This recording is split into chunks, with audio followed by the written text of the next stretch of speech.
មកវាលំបាកវាគឺជារឿងធម្មតាដល់ពីម្នាក់នៅក្នុងនោះមានខ្ញុំដែលណានេះគឺជាព្រំលិខិតមិនអាចប្រឆាំងនឹងទេវតាបាទអាយ៉ារកោក្រឡាប្រឆាំងវិវាសនាខ្ញុំកំព្រាមិនដឹងឪពុកម្ដាយនៅទីណាហើយវេទនាមិនអាចទៅរៀនអក្សរនៅសាលាគ្រាន់តែដឹងតែពេលនេះខ្ញុំជាក្មេងបាបសាងពួកសម័យពីអនាគតថ្ងៃមុខនឹងទៅជាយ៉ាងណា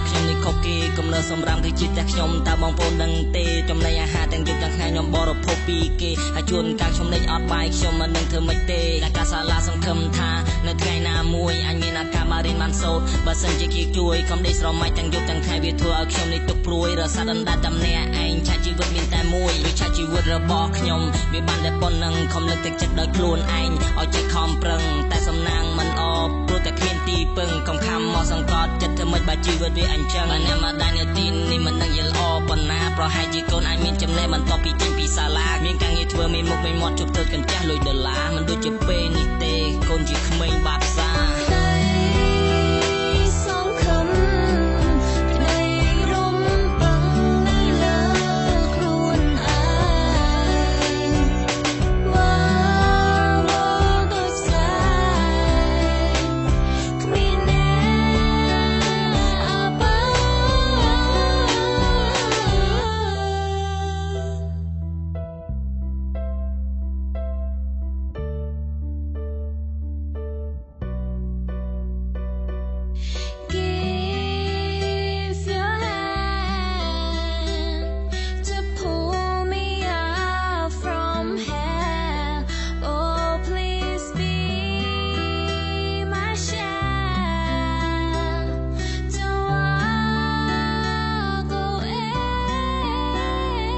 ខ្ញុំឮគេនិយាយថាខ្លួនទៅទីពឹងខ្លួនកុំធ្វើមុខពិបាកចិត្តត្រូវធ្វើចិត្តឲ្យមកមួនបើសិនជាយើងជួបទុំលំបាកឧបសគ្គទួនកុំអស់សង្ឃឹមនឹងឆាជីវិតត្រៀមកម្លាំងឲ្យហំហួនខ្ញុំនៅទីនេះជួយពីជីវិតចង់ឲ្យអ្នកបានដឹងពីឆាជីវិតសវេទនាជីវិតដែលត្រូវការទីពឹងជីវិតដែលត្រូវគេបោះបង់ចោលជីវិតដែលអស់សង្ឃឹមជីវិតដែលរស់នៅដើម្បីស្លា